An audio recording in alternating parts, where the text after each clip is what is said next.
Het was zondag weer een drukte van belang in de evenementenhal Venray. De 10e editie van de Zwarte Markt trok ook dit keer weer rond de 9000 bezoekers. Er waren zo'n 600 standhouders in Venray. 80% daarvan kwam uit de regio. En zij verkochten allerlei soorten spullen, van tweedehands tot nieuwe goederen. We zijn Moens Deco en Fashion. En wij verkopen decoratieartikelen en ik geef workshops en kleding en accessoires.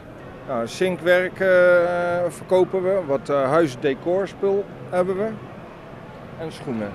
Een selectie die ik gemaakt heb met een beetje zolderopruiming voor deze markt, omdat het voor mij de eerste keer is.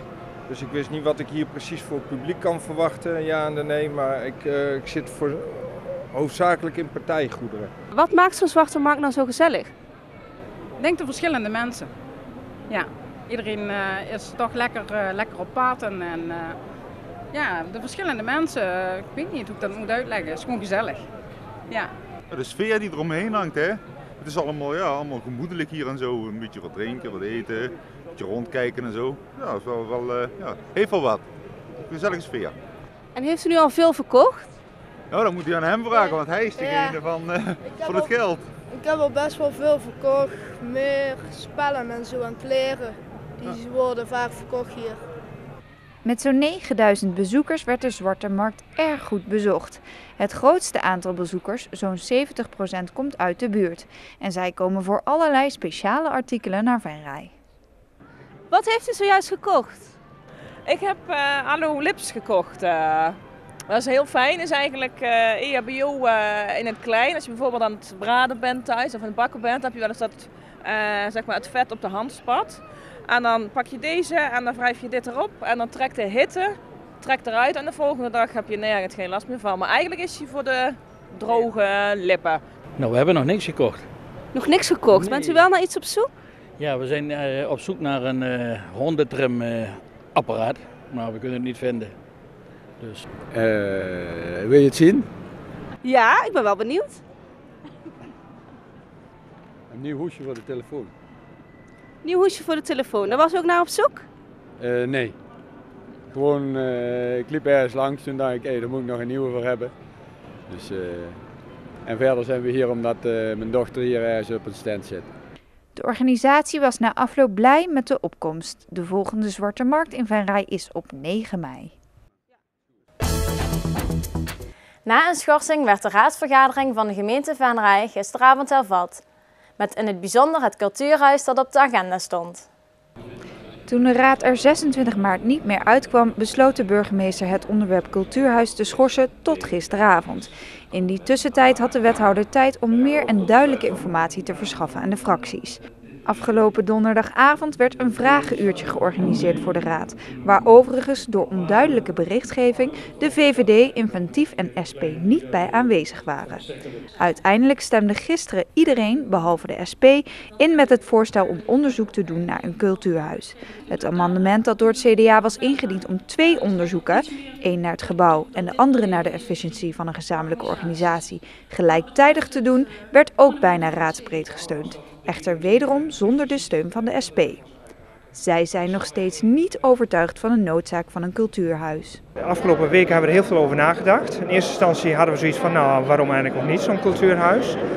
Maar we hoorden eigenlijk hele tegenstrijdige berichten. De wethouder had een aantal voorbeelden uit het westen van het land. Wij zijn zelf ook op zoek gegaan. En daarna zien we dat er nogal wat gedoe is rondom cultuurhuizen. Er is nog helemaal niet zo duidelijk of zo'n cultuurhuis ook echt een meerwaarde heeft. Ja, en om dan heel veel geld al daarvoor uit te geven, dan zijn we toch niet zo happig als SP-fractie. De andere partijen zagen wel het nut in van een voorstudie naar een cultuurhuis en stemden dus in met het voorstel van het college. Wethouder Lucien Peters was na afloop tevreden over het feit dat het onderzoek nu na enig uitstel groen licht heeft gekregen. Ik denk dat het heel goed is om die zaken nu te gaan onderzoeken. Om te gaan onderzoeken hoe het ruimtelijk uitziet. Om te gaan onderzoeken hoe de organisatie eruit moet zien rondom zo'n cultuurhuis. Ik denk dat dat een heel goed besluit is van de gemeenteraad. De wethouder kreeg wel een duidelijke opdracht met zich mee. Een aangepaste motie van Inventief waarin staat vermeld dat de wethouder de raad telkens op de hoogte moet houden, werd door de hele raad aangenomen. Dit betekent dat de wethouder in het vervolgproces duidelijke informatie aan de fracties moet verschaffen via de commissie Welzijn. De wethouder zelf ziet dit ook als een belangrijk onderdeel in het vervolgtraject. Ik denk sowieso belangrijk in een proces als dit om iedereen aangehaakt te houden.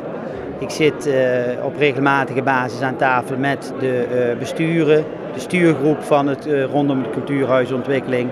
En we zullen nu ook de commissie in elke vergadering voorzien van alle informatie. En ik denk dat het goed is om iedereen ook mee te nemen in die ontwikkeling, omdat het gewoon ook hele belangrijke ontwikkelingen zijn voor Venray.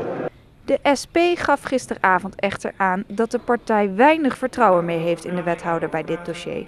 Mede door de onduidelijke informatie en missers die de afgelopen tijd zijn gemaakt. Nou, de wethouder heeft deze afgelopen weken laten zien dat hij het dossier niet beheerst. En daarnaast zijn er nogal wat fouten opgetreden. Hij heeft ons bijvoorbeeld niet uitgenodigd. Nou, dat heeft toch wel een stukje vertrouwen wat we in de wethouder hadden op dit dossier toch wel afgenomen. Kijk, de heer Michels die gaf op een gegeven moment aan van nou, waarom dien je dan geen motie van wantrouwen in? Ja, dat vonden we te ver gaan, want in andere dossiers laat hij dat wel weer zien. Dus ja, om dan op een gegeven moment de wethouder helemaal af te schieten, ja, dat vind ik niet kunnen. Maar in dit dossier is hij onvoldoende aanwezig. Het feit dat er überhaupt voor het onderzoek al zoveel discussie over het cultuurhuis is, neemt volgens Peters niet weg dat er nog steeds met enthousiasme aan de gezamenlijke cultuurinstelling gewerkt kan worden. Hij ziet het cultuurhuis als een grote stap vooruit. Ik denk dat het een hele belangrijke ontwikkeling is voor Venray. Ik denk dat het ook heel goed is om al die vragen die gesteld zijn te gaan beantwoorden in het onderzoek. Zodat je ook op een goede manier, een adequate manier ook je afwegingen kunt maken naar de toekomst toe. En ik denk dat we dat met die onderzoeken die we nu gaan doen ook zeker kunnen doen.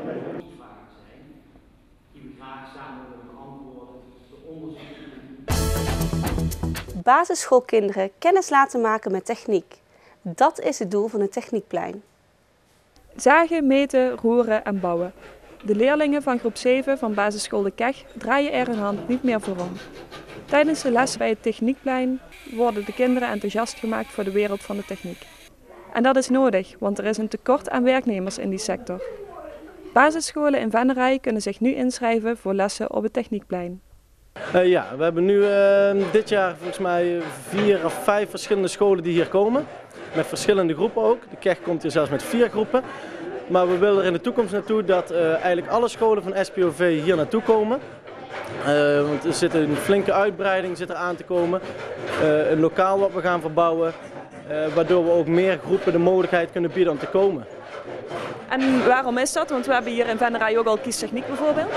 Ja, kiestechniek ziet er naar uit dat dat komt te vervallen voor de scholen. Wel dat ze met de kinderen nog naartoe kunnen maar dat we met de scholen naartoe gaan, dat ziet er niet zo florissant uit. Dus het ziet er naar uit dat kiestechniek ook gaat deelnemen in het Techniekplein. Daarom leren de kinderen tijdens het Techniekplein wat de sector techniek hen te bieden heeft.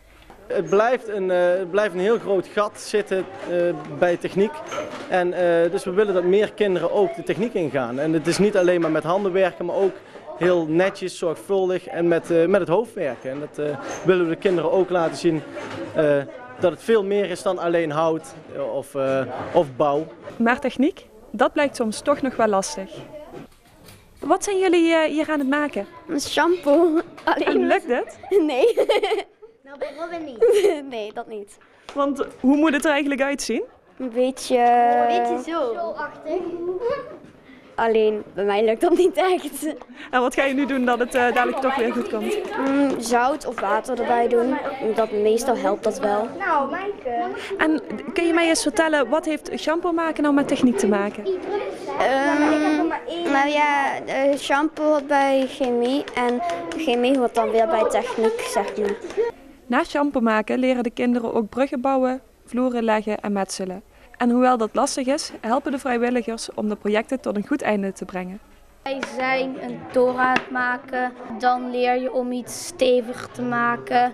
Want als je alleen niet zoiets doet, dan valt het meteen om en zo niet. Dat leren wij dan hier. Het Techniekplein is nu 1 keer per week geopend. Vanaf volgend jaar komt daar nog een extra dag bij. Engelse tuin bij het gemeentehuis is opgeknapt. Dinsdag 23 april opent de beeldentuin officieel zijn poorten. Het initiatief om met de tuin aan de slag te gaan kwam van Therese Scheffers en Carla Klevers. Het idee ontstond aan het eind van de kunstmanifestatie Mindmap, waarbij de dames een half jaar vrijwilliger waren geweest. Hadden we een afscheid en wij stonden bij elkaar en zeiden tegen elkaar: wat gaat er met de Engelse tuin gebeuren? Niks, zei de gemeente, niks. Toen zeiden we: ja, dat kun je toch niet maken? Een duur gemeentehuis verbouwen en dan die tuin, jullie tuin, zo te laten liggen, dat kun je toch niet maken? Ja, particulier initiatief. Toen zei ik tegen Carla, ik zeg: wie wil er meedoen hier met de kring van 6? Wie wil er meedoen? Carla zei: Therese, ik ga met je mee. Dus wij zijn samen begonnen. Later sloot ook Leo Otte zich aan bij de organisatie. Met z'n drieën zijn ze aan de slag gegaan om de tuin te verfraaien. Er zijn nog verschillende dingen die de vrijwilligers in de Engelse tuin willen doen. Er komt zitgelegenheid zodat je hier prettig kan verblijven in de tuin. Er komen beelden te staan. Het wordt een echte beeldentuin en die blijft ongeveer 2 jaar staan. Daarna worden de beelden vernieuwd. En we willen in de zomer kleinschalige evenementen organiseren, zodat er ook een loop ontstaat naar de tuin toe, zodat mensen hem ook leren kennen en hier kunnen verblijven. Wat ons betreft is die voor mensen uit de buurt, voor mensen van de gemeente die hier komen lunchen en voor toeristen. Veel mensen weten niet goed dat er een tuin op deze plek ligt die toegankelijk is voor bezoekers, mede door de hoge muren die de tuin omringen. Daarom wil de organisatie de tuin meer bekendheid geven. Dit doen ze onder andere via berichtgeving op social media. Verder hebben we aan de buitenkant van de poort, aan de straatkant, 2 zetels staan van Jules Baltussen. En daar zijn we heel erg blij mee, want dat is werk wat de aandacht trekt. En dat staat precies naast de ingang van de tuin. En zo hopen we dat we ook de ingang van de tuin zichtbaar kunnen maken. Voor de rest komen er voetgangersverwijzingsborden vanuit het centrum, vanuit de Grote Markt hier naartoe. En de tuin wordt ook voorzien van een naam, zodat je ook zeker weet, nou ben ik er gearriveerd. De tuin is officieel van de gemeente. Echter, tijdens de renovatie van het gemeentehuis is er geen geld vrijgemaakt voor het opknappen van de tuin. Iets dat de vrijwilligers nog steeds betreuren. Dat is heel erg jammer. Wij hebben wat dat betreft heel weinig medewerking. Heel weinig. Wij hebben zelf nog geen cent, nog geen sou om iets te betalen. Wij hebben heel veel geschrapt. Hier zou een pad komen. Er zouden banken komen, 3 banken. Is allemaal weggestreept, is niet gebeurd. En wij doen het nou zo lang met heel primitief toch te gaan openen. De opening is op 23 april. Hierna zal de Engelse tuin doordeweeks geopend zijn tijdens kantooruren. En vanaf 27 april kunnen bezoekers ook in het weekend een wandeling maken door de tuin.